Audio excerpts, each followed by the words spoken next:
La place du village de Töfen dans le canton d'Appenzell-Rhodes extérieur. C'est dans cette maison qu'habite la famille Diethelm. Au rez-de-chaussée, le magasin d'optique dont elle est propriétaire. Depuis 2018, la famille Diethelm se chauffe au bois grâce à une chaudière à granulés.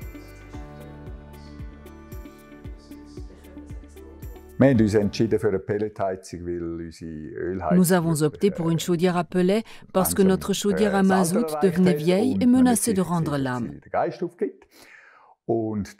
Renseignements pris, nous sommes arrivés à cette évidence, ce qu'il fallait dans notre maison ancienne, c'était un chauffage au bois comme autrefois.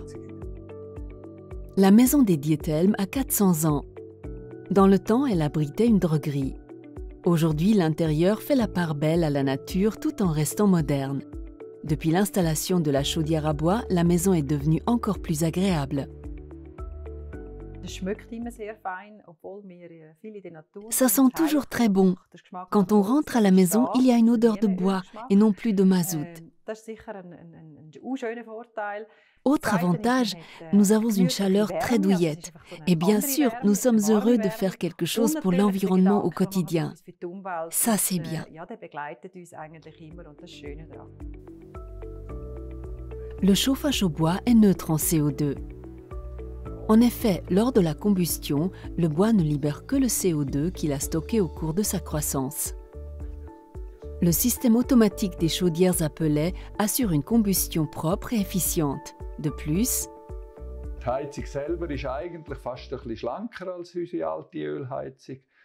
la chaudière elle-même prend presque moins de place que l'ancienne. Le reste de l'infrastructure n'a pas évolué.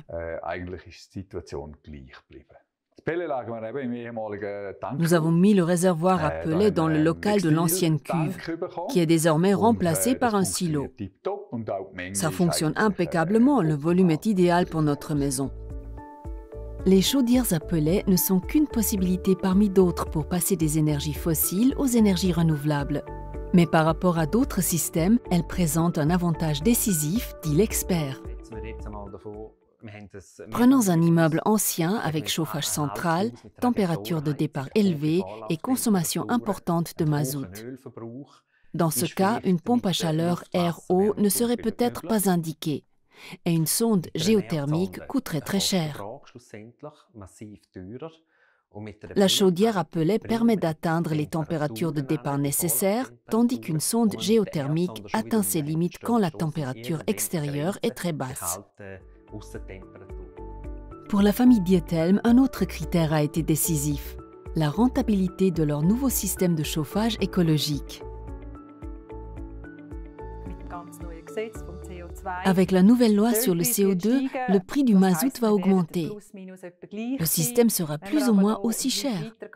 À cela s'ajoutent les subventions cantonales, dont le montant a déjà augmenté un peu depuis notre projet. Sur le plan financier, c'est à coup sûr une solution très intéressante. Il faut vraiment étudier cette option.